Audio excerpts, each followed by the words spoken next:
Je le répète, nous sommes Français, Guadeloupéens, Caribéens, Européens sur une terre d'Amérique. Monsieur le sénateur Théophile, quel intérêt justement de faire un débat sur l'évolution institutionnelle des sociétés ultramarines en Guadeloupe?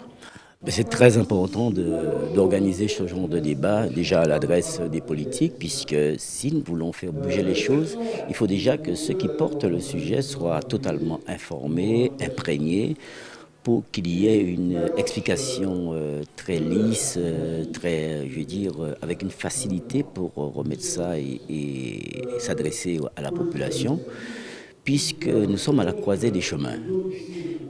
Il y a un mouvement qui se prépare au niveau national sur les évolutions institutionnelles, sur une manière de revisiter la Constitution. Et donc les territoires d'outre-mer, en tant que territoire français, ne peuvent pas être en reste et en dehors de ce champ global. C'est pour cette raison que nous devons être proactifs et d'embrasser le sujet qui a, chez nous, et singulièrement en Guadeloupe, fait l'objet de plusieurs débats. Depuis les années 80, nous avons initié ici dans le pays une série de discussions, une série de débats.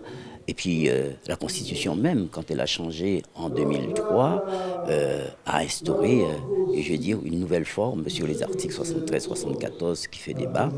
Il y a aussi la création du Congrès qui permettait et qui permet toujours aux collectivités territoriales de pouvoir prendre les décisions entre les conseillers départementaux et les conseillers régionaux pour pouvoir présenter un texte commun et demander l'autorisation au gouvernement de pouvoir, s'il le souhaite, d'interroger la population sur les choix qui auraient été décidés par les élus en concertation avec le peuple.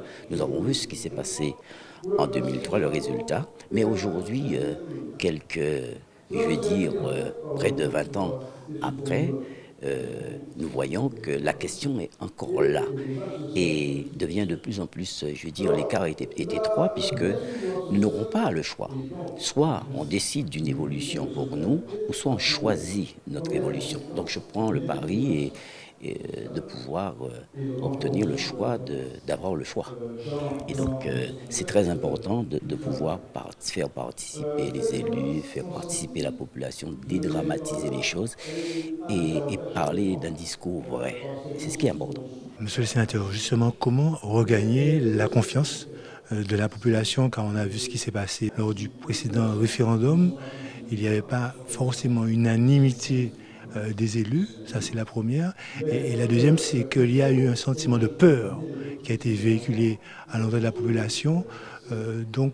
Comment vous allez justement regagner cette confiance de cette population, notamment au niveau de la peur? C'est vrai qu'il y a une méfiance, bien évidemment, et ça, ce n'est pas propre à la Guadeloupe, partout, même sur la planète, vis-à-vis des élus, vis-à-vis des dirigeants, il y a une forme de méfiance due à une série de choses, les réseaux sociaux, d'autres, ceux qui l'utilisent, pas à bon escient, puisque c'est un formidable outil, ce n'est pas une critique faite sur les réseaux sociaux, au contraire, mais il y a ceux qui l'utilisent pour nuire. Il y a toujours ce qu'on appelle des populistes, et on en va en avoir, ceux qui vont faire comprendre que la situation est bien meilleure, alors que tous les jours, le peuple dit ça ne marche pas, et parfois, ce sont les outils institutionnels qui empêchent l'avancée. On en prend les exemples tout le temps quand il faut construire et qu'il faut attendre 6 mois pour prendre une décision parce que l'ADEAL ou quelques structures de l'État puissent vous dire il ne faut pas construire compte tenu de ça et de ça, s'installer près des berges ou pas. Il y a une série de choses où nous pouvons, en tant que connaisseurs de nos territoires, prendre des responsabilités et choisir. Et c'est l'élu local qui en prend. Et la responsabilité, toujours, quand il y a un chien qui reste sur la rue et qui reste une journée, c'est le maire. Et donc il faut, toute cette éducation entre nous-mêmes, élus, population, comprendre que la tâche d'un élu, elle est difficile, mais c'est en co-construction.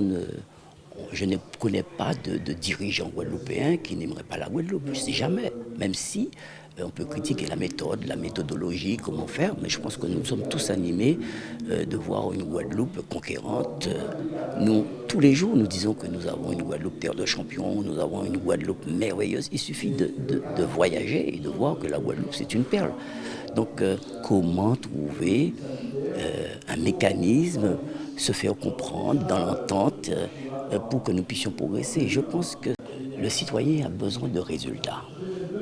Je pense qu'il faut moins se parler et agir. Nous agissons, mais on ne fait pas ce qu'on appelle le faire savoir. Il faut faire savoir mieux ce qu'on fait, en fait, des choses. Tous les élus font des choses. Je prends les maires des communes, on l'a vu pour Fiona. Mais il manque peut-être une organisation qui nous permettrait de faire comprendre, en tout cas de donner plus de visibilité à ce que nous faisons. Il faudrait que peut-être les collectivités s'entourent de talents qui sont là et qui attendent. Je crois que les choses sont faites. Après, comment vendre la chose? Et c'est tout le mal que nous avons et qui permet des infiltrations pour décrédibiliser les élus où ils sont tous pourris. Je crois que c'est un mouvement d'ensemble qui se fait, mais j'ai quand même confiance que ce que nous avons commencé avec le conseil départemental, demain avec le conseil régional et les collectivités locales, PCI, communes, porter l'information pour ne pas laisser à l'État central de décider pour nous. Ce serait terrible. Alors, si on décide pour nous et nous ne sommes pas d'accord de la décision qui sera prise, on nous demandera, est-ce que vous voulez rester français ou est-ce que vous voulez partir? À ce moment-là, on sera dans un questionnement et d'une incompréhension alors que nous pouvions choisir et harmoniser. Donc c'est ça que nous voulons faire passer comme message. Nous sommes dans la Caraïbe et nous avons un avantage. Nous sommes caribéens, nous sommes français, nous sommes européens sur une terre d'Amérique.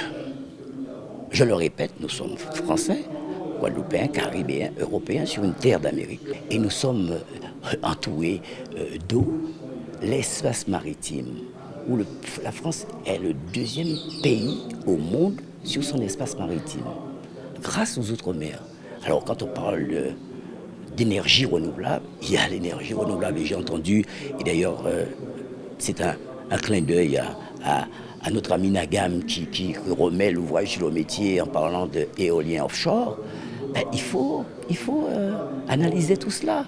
S'il faut mettre au large de l'énergie renouvelable où on pourrait non seulement avoir une autosuffisance, mais vendre à l'extérieur, vendre à la Caraïbe, il faut y aller.